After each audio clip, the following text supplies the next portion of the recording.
Wednesday, August 13th at 10:30 a.m., KenCo News was on the scene as Senator Mitch McConnell and Junior Senator Rand Paul made a stop in Muhlenberg County at Ray Jones Trucking, just outside of Greenville on Highway 181 South.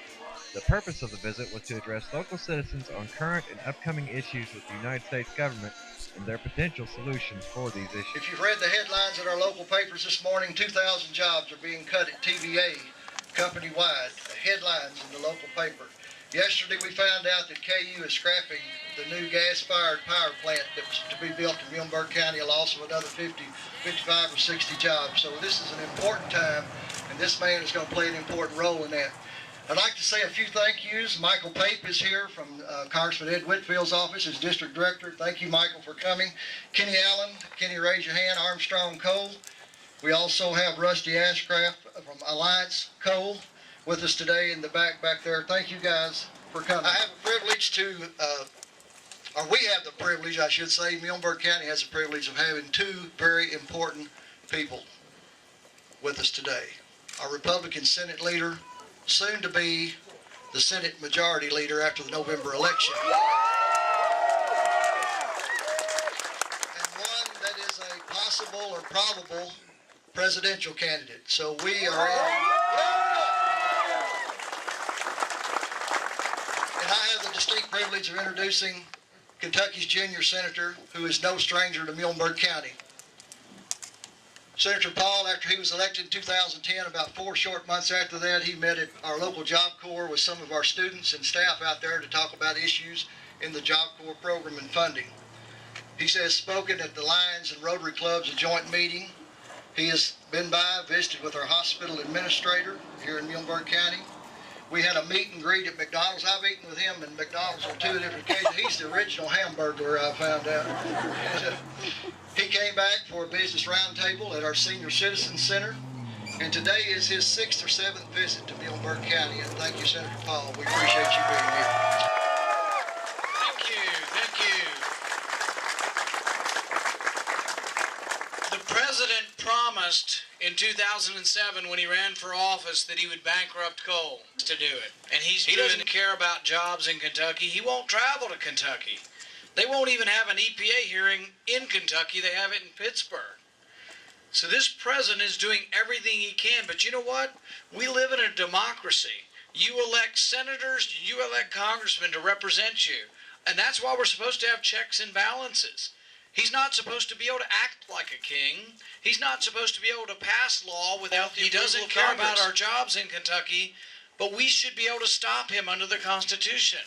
We can't let him act as if he has no checks and balances, as if Congress means nothing. He said recently, I have no choice but to act. He says, I've got a pen and a cell phone and I will act. What country does he think he's in? We elect a president, but we elect a Congress.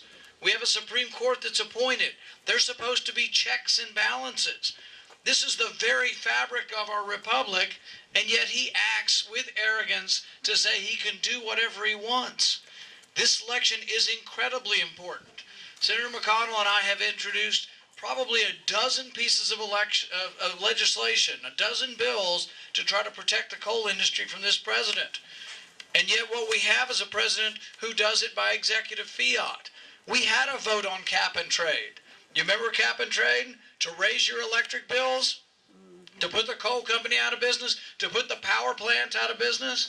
We had votes on all of these and he lost. And so what does he say? I've got a pen. I've got a cell phone. He just plans on doing it anyway. Montesquieu was one of the philosophers they talked about when our founders wrote the Constitution. And he said that when the executive begins to write laws, when the executive assumes the legislative power, that's a form of tyranny. We need to guard against this, not only for the protection of Kentucky, but for the protection of our jobs and for protection of really what our country was founded upon. I'm proud to be here today with your senior senator. Kentucky needs Mitch McConnell to defend against this president. As we move forward, this is about defending Kentucky against Washington overreach. defending Kentucky jobs. You don't have to work in a coal mine to be connected to Kentucky jobs. You can work at the local supermarket. You can be a doctor in town. You can be a lawyer in town. You can be a real estate agent. Your jobs are all intertwined with the coal industry. What we can't have is a U.S. Senator whose first vote will be against the coal industry, whose first vote for Harry Reid will effectively prevent any legislation from ever coming down that would help Kentucky.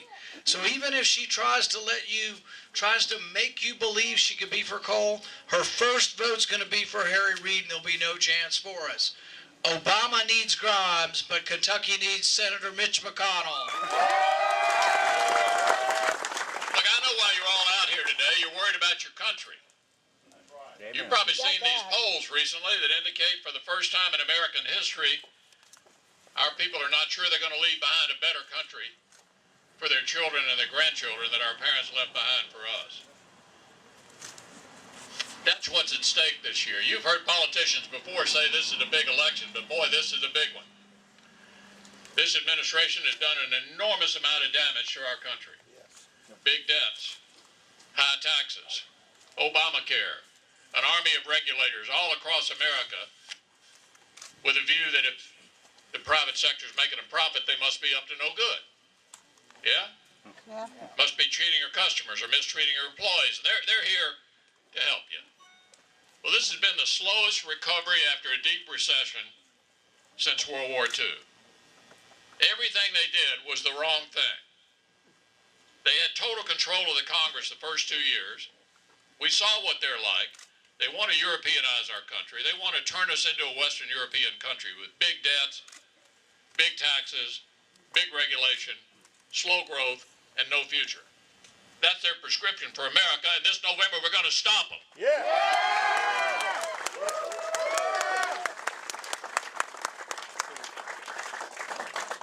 Now, you know, my opponent is a new face. I will concede that. She's a new face. But she's a new face for no change at all. As Rand indicated, her first vote in the Senate will be to make Harry Reid the majority leader of the Senate. Every senator has a vote, but the advantage the majority leader has is that that person sets the agenda and may well even prevent votes. Rand and I have experienced that as he has prevented us from voting on our efforts to stop the administration's war on coal. Not surprising, he has been quite public about his views about coal. He said coal makes you sick. Well, that kind of talk makes me sick and you sick, and this is the year to stick it to them.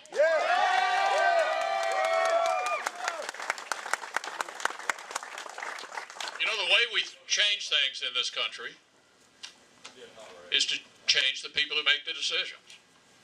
I mean, I always remind people that losers make policy and winners go home. The American people took a look at Obama and his administration 2 years in, and they issued a national restraining order by flipping the House. The president took a look at that and he said, well, this is not a problem. I got everything I wanted the first 2 years. I got all my employees in place. And all I need is the Senate to keep me from being interfered with. So the Senate's been Obama's firewall, the place where good ideas coming over from the House die, the place where he remains free to do whatever he wants to at home or abroad. And that needs to change if we want to change America.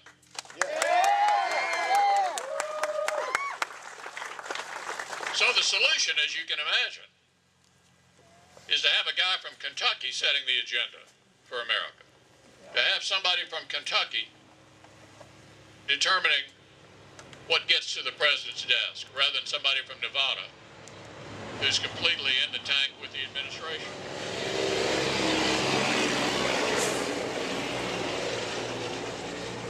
I always am reminded of what Winston Churchill once said about us, about Americans.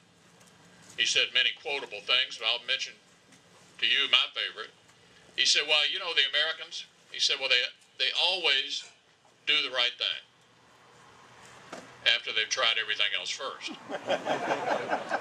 So as you look back over the last 6 years and all the damage that's been done to the country, we've tried everything else. We know that doesn't work. We've had a tutorial on borrowing and spending and taxing and regulating, and we know that doesn't produce a prosperous country. If we want to create jobs and opportunity for the future, we need to change the government.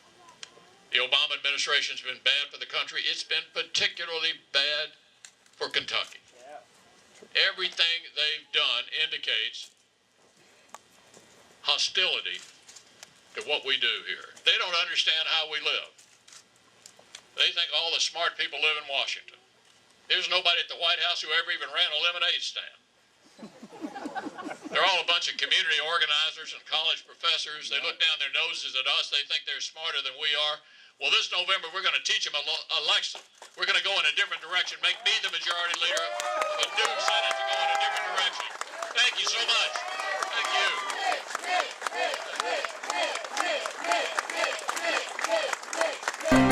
you.